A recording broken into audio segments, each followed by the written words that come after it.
November 1961, Michael Rockefeller, exploring for artifacts in Papua New Guinea, disappears without a trace. For me, the biggest danger in Papua New Guinea is that, overwhelmed by its facade, one can misunderstand its essence. Occupying one half of the world's second largest non-continental island after Greenland, PNG is separated from Indonesia's Irian Jaya by an artificial national boundary. The indigenous cultures overlap both sides of the border. From the seaside Malolo Plantation Resort, we visit the village of Simon Lu Sam, the local guide.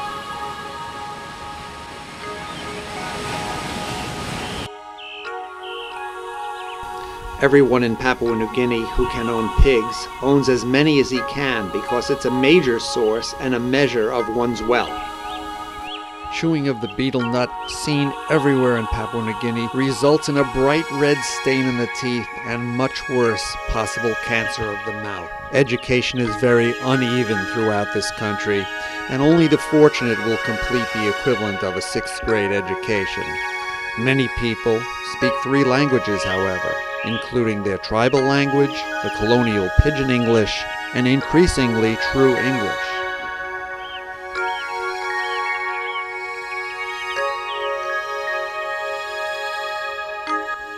This is subsistence living, with every family providing food, clothing, and housing for themselves, although we do see some of the catch being sold at the local Madang market. The coastal people have had many years of contact with the outside world, but about 175 different languages are still spoken in Madang province alone. It is an incredible sight seeing babies taking care of each other. Can you imagine our own toddlers paddling around alone in a tipsy dugout canoe?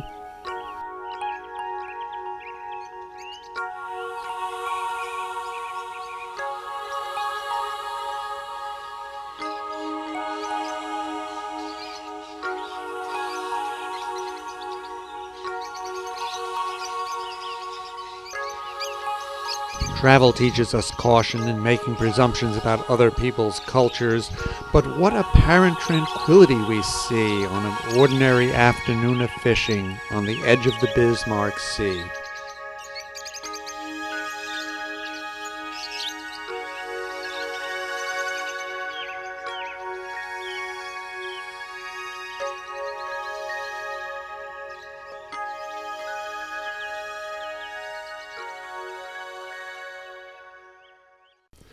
This cigar smoking, betel nut chewing woman of my dreams is a vendor at the local market.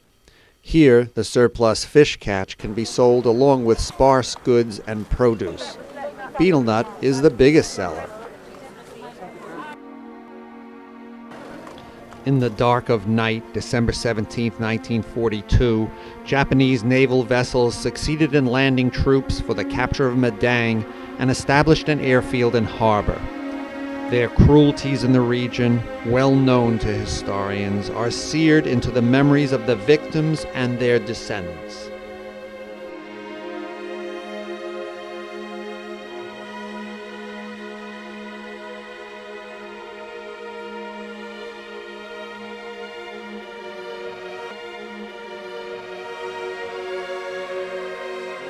They based there, and they knew the area of Alexis Apen was the area which most of the things were built, for example, health centers. And the area itself was run or looked after by Catholic mission. They asked the missionaries to follow them. Now, most of the missionaries don't want, and the penalty is death if they don't want. Heard from my parents, especially my father and mother and grandfather.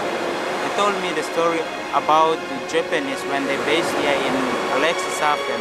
They have done most of the things, and they were really cruel, raping local women of Madang, especially at Alexis Apen, killing innocent people without any good reason. The town was wrapped off, the clothes, and they asked the priest to have sex intercourse and he refused. He said, "My God does not want that." So they asked the priest, "If your God don't want, then we're gonna do something to you." So they put him in a bag of copra, they tied him out of the bag, and sunk him with the 4 bricks tied onto the end. And then they said, we will see your God will come and help you. So they sank him in the middle of the ocean.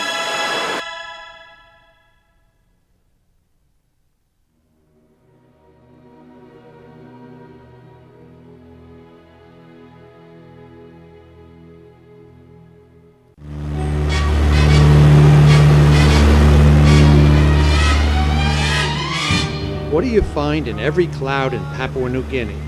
A mountaintop. That's local bush pilot humor. Not funny, but my insurance is paid up. We're given a luggage weight limit of 25 pounds per person. My underwear weighs that much. Come fly with me, let's float down to Peru.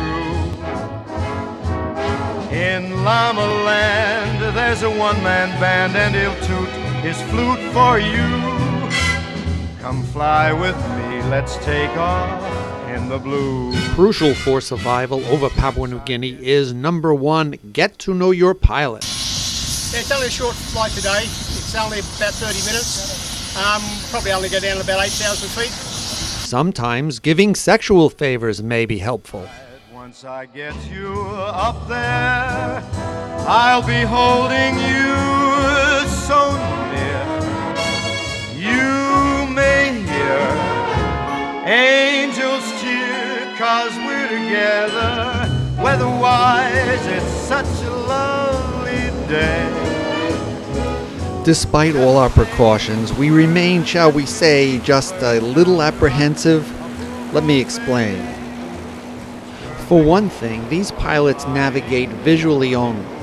That is to say, there are no instruments used. Look at this little sign. What? It says smoking is allowed?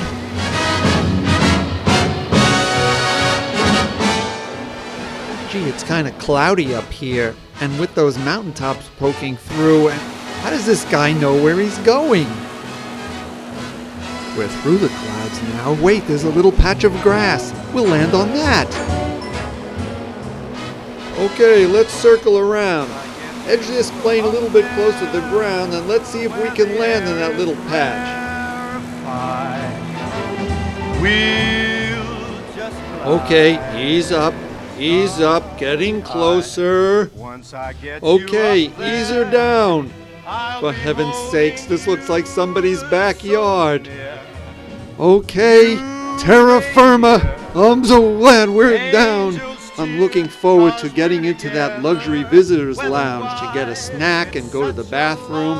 At least we decided to fly first class. I can't imagine what business class is like on this airline. And we were distinctly told there would be adults running the airport. Well, there they are with the luggage. Oh, but it gets worse. It's time to refuel the plane. And there's that woman again. Next time, I'm taking the train. Pack up, let's fly away.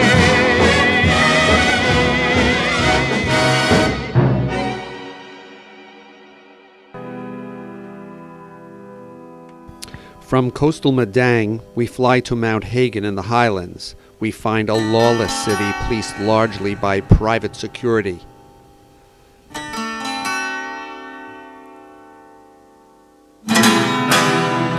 During the local market, we are told not to congregate, not to call attention to ourselves, and not to make any show of wealth or show money, if possible.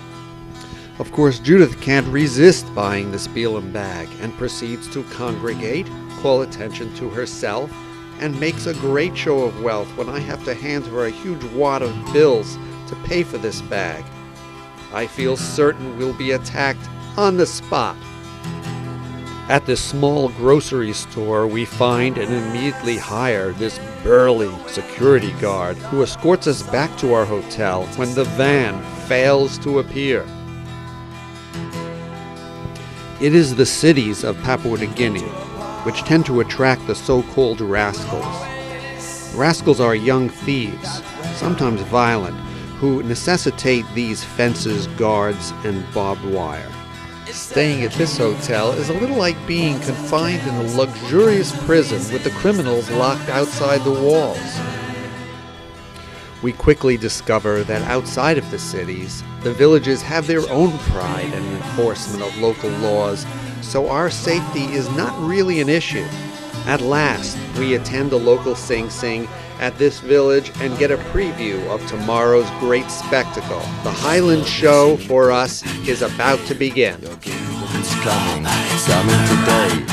Can't take it easy, can't turn back. You'll get your capacity, you'll get it off your back.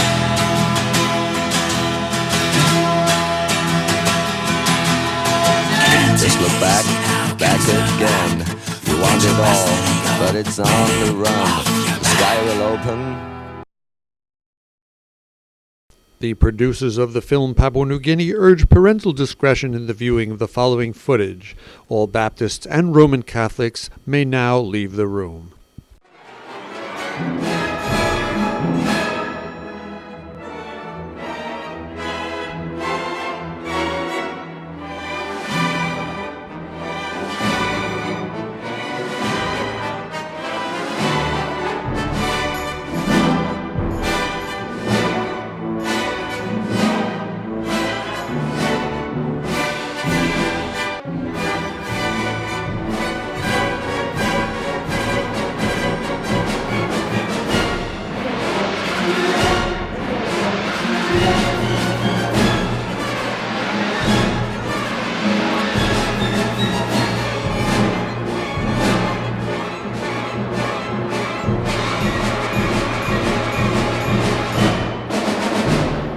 Now, if everyone will calm themselves, having exercised my license for the non sequitur, let's talk about the show. In 1961, the date of the first Mount Hagen Highlands show, the Western Highlands District was a huge area populated by thousands of aggressive subsistence farmers who were often at war with each other. Controlled by Australia, the then District Commissioner Ian Skinner decided the only way to bring these estranged, disparate peoples together was at a show in Mount Hagen, where they could get to know each other in peaceful competition. Early shows represented a truce between tribes, and the end of the competition was sometimes punctuated by violent physical confrontation. In August 1999, at the time of filming, we did not see overt hostility between groups, although neither did I ever see gestures of affection or even friendliness displayed. Outsiders, however, are greeted warmly, and great pride is shown at our obvious interest in their behavior and culture. We arrive at the grounds early morning, in time to walk around freely as the participants dress and apply their body decorations. Costumes vary from absolute tradition to new inventions and variations. Don't forget, this is a competition. Missionaries here get mixed reviews depending on one's personal viewpoint. Certainly, they have helped basic education, hygiene, and health, no minor considerations. But concurrently, they methodically destroy cultures weakened by lack of a written language for dissemination. Complaints of extraction of high donations in church and prohibitions against national dress abound. Some missionaries order the villagers to destroy their, quote, pagan spirit houses. You may judge. Is the soul of the national being saved or destroyed? A lot of the families, as well as the work of MAF, they get involved in church work in the community. Yeah. My husband's taken the Jesus video out to villages, and they show the Jesus video in Pidgin. I'd like to go and visit MAF. I'm sure they'd love to show you around and tell you about the work. Yeah. An enormous fairground, awash in bright color, like 1,000 rose bowls, the ultimate party. Drums and chanting overwhelm your senses. This is the experience of the Mount Hagen Highlands Show.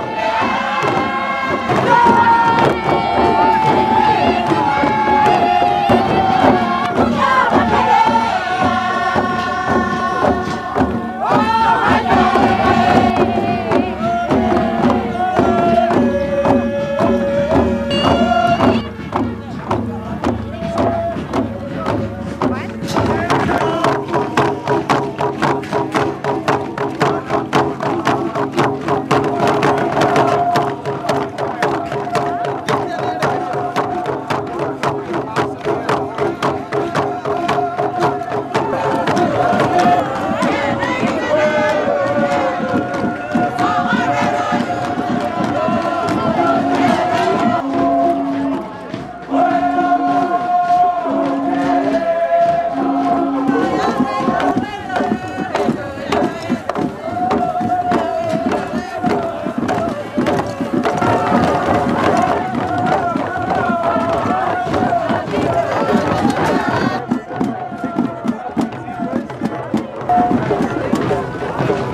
The festivities continue at this pitch for 2 days, interrupted only by afternoon games and raucous street parties at night, both accompanied by rowdy drinking. We are warned to retreat to our hotel and stay there after late afternoon.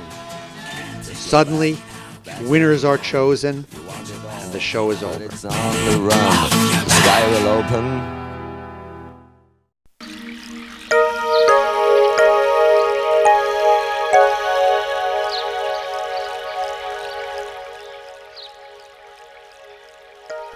The Sepik and Karawari River region, famous for its indigenous art, leaves an indelible mark on the visitor. Using the river ship, the Sepik Spirit, as home base, we spend days shuttling among the villages, the mighty river an ever-present backdrop.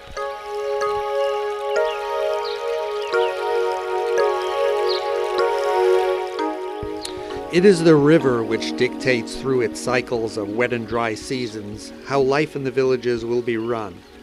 Dry paths underwater for much of the year make the dugout canoe the only available mode of transportation. Village cultures, beautiful in their simplicity, are demanding, but very straightforward and focused on essentials. Diminished in number through hunting, river crocodiles are rarely a problem, but generally the river is seen as a friend, furnishing food, transportation, and recreation.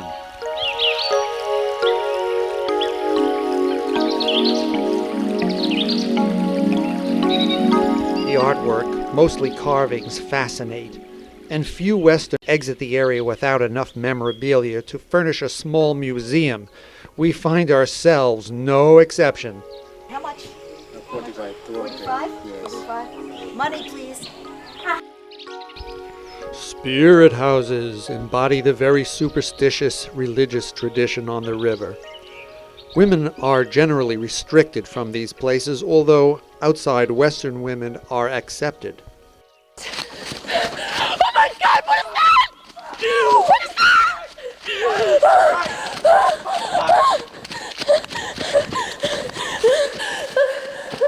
Tamarans are spirits, and the house tamarans were the center of a ceremonial life which included prolonged initiation rites and mortuary rite. In former times, captives of war were murdered on a large rock in front of the building, and any woman entering these buildings would meet instant death. Garamut's ceremonial drums beat a symbolic cadence.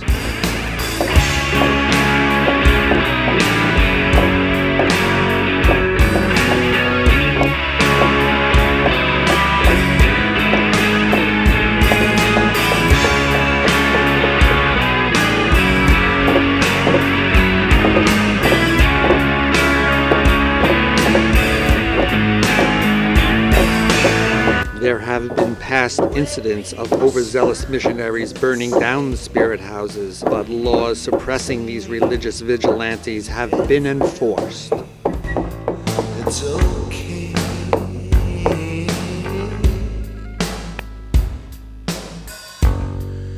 Times are changing.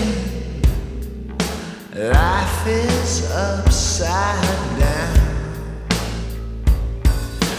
Reason to cry now. No reason to cry now. Beware of who you listen to. Beware of what you believe. Ain't nothing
Any discussion of river culture requires a description of the sago palm. It has a central role in the production of sago. This is a starchy staple of their diet.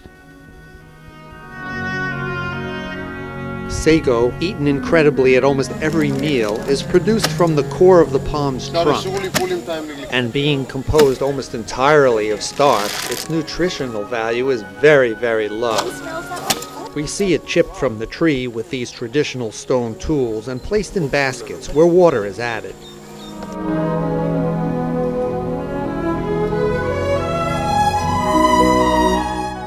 Then, after being left to dry out in an old dugout canoe, it is ready for use. Ladies and gentlemen, you can dice it, you can slice it, but actually it's mostly used as pancakes, as pudding, or with a river fish called palopia. The fish are still caught in these woven triangular fish traps. Ah, dinner is almost ready, but do not expect our traditional breakfast, lunch, and dinner schedule. Here in Papua New Guinea, meals occur when people are hungry and food is available. Scarification and bloodletting at adolescents to get rid of mother's blood is a common ritual here.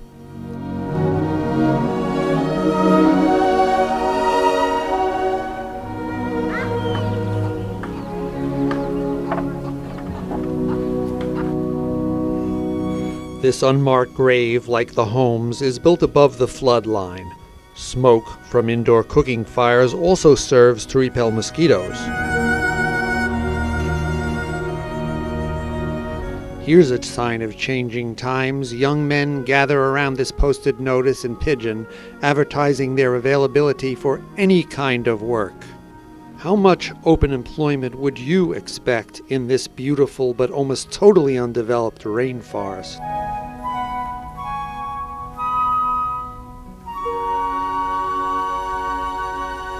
This is how a child growing up in a rainforest travels to school.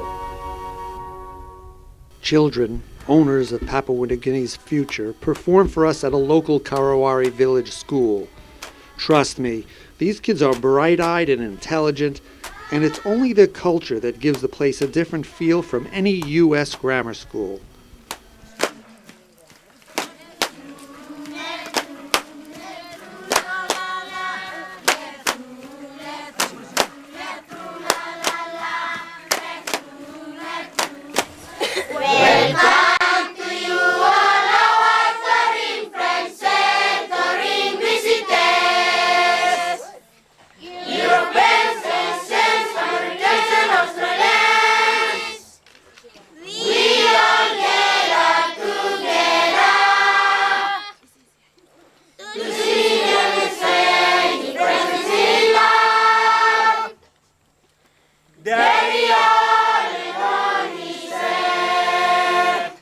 Tari Airport, our first view of the highlands.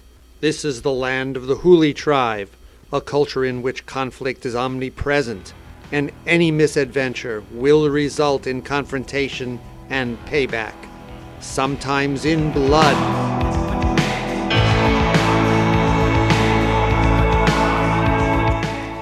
A deep trench seen here, and an armed guard duty-bound to protect this village from intruders. The intruders can be nearby villagers or opposing clans. We see one in traditional dress and one in modern dress, but they are one talk, that is, allied kinsmen. Our temporary abode, Abua Lodge. It's comfortable and has no-nonsense security at the front gate. Passing these colorful structures, we are told that they are graves reserved for prominent people or victims of war. Ordinary people are buried underground in unmarked graves at the village edges. Women in mourning can be identified by their dress. Here we see a widow in the center, her friends on the outside. Huli wig men growing the human hair wigs they are known for. This process understandably takes years, with months of isolation while the rituals surrounding the process go on.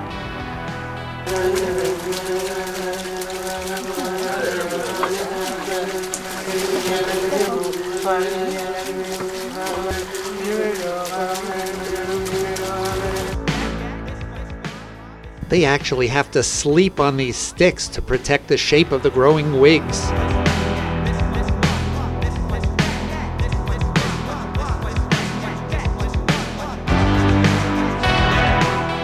We have your everyday wigs and your ceremonial wigs. These oxides are used to dye this ceremonial model.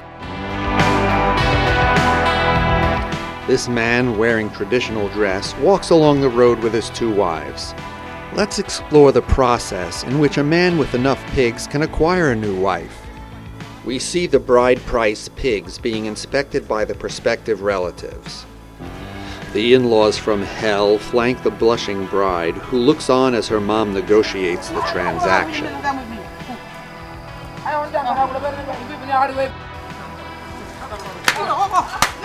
And romance is in the air as Mama walks off with her prize and wedding plans proceed.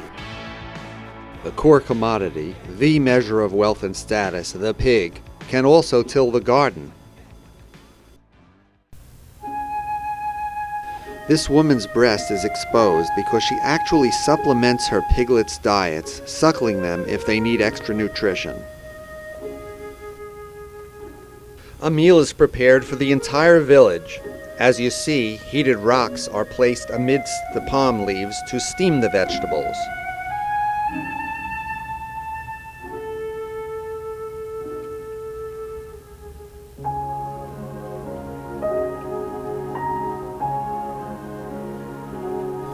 Water is added to create the steam, and finally burlap and soil to insulate. Villagers take care of their own, and no one goes hungry if food is available. If you're in a rival clan, however, watch out. Our guide, Carolyn, tells us of a recent clan war which forced the lodge to shut down. A politician from Tari, which is the valley we're in, was killed in a car accident, and the people on the other side of the mountain, the Nipa people, believed that it was witchcraft. And so they closed the road, and the Huli people got very upset about this and rushed up with all their bows and arrows and guns to fight the Nipa people. There's only one way in and out of here, and New Guinea just refused to fly in because of the fighting, so they had to get whatever guests were here out before it escalated further, which it did. But meanwhile, virtually all the staff here had painted their faces black and gone to join the fight. Well, that was the end of services? There was nothing else here, except for the manager, Richard, that's all. I jumped on a truck with about 140 fighters in the back, sat in the front of course, came up the hill. As I was coming up the hill, there were so many people beside the road looking for transportation. It was obvious that we were going to lose our vehicle on the way up. Spoke to the driver, spoke to the counsellor who happened to be on there at the time, and just explained to them without their cooperation in returning our vehicle, we weren't going to give our cooperation to give them the fuel. The thing is, they would have given them back. Our bus wouldn't have been taken forever, but having 80 people on a bus made to take 25 means it won't come back in the same state. So we figured to cut our expenses, and the cheapest thing to give them was diesel. Then over the next couple of days I had people cooking lots of bread rolls, so that as they drove past we could chuck up bags full of bread rolls to the people as they were driving past. Rather than have them stop and ask for something, we volunteered to give something. A man from my village, and he argued with his wife, and he kicked his wife with a boot, and somehow she died there. He did not tell us what's happening. He has come down to his relative and did not tell us. Next morning, they got up and see the house is on fire. So I lost what I had. Wig, feathers of bird of paradise, the paint, everything I had inside, beddings, clothing, all those being taken. Then they put a fire on because they want to pay back for their daughter or sister. And we had a clan war, 2 weeks. No school. At the time, we were fighting on a school ground near Catholic Church, near to the airport. That's where I come from. And we lost a man. Died. We paid 500 pigs and 5,000 500 in a case for the compensation payment for the men we lost. And we did not pay a compensation to the women. And now they still asking. And we say, we lost everything. You are the one who brought a war. Not everybody in the clan killed your daughter or sister. Now good, you pay back the fight and you have taken our things. So we are not paying them. So still enemy. So still enemy. So still enemy.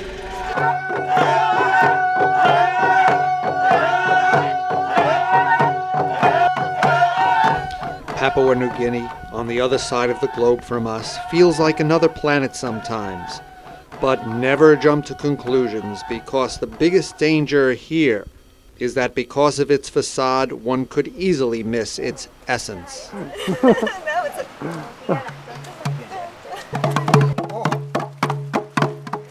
Them, with them. Hey.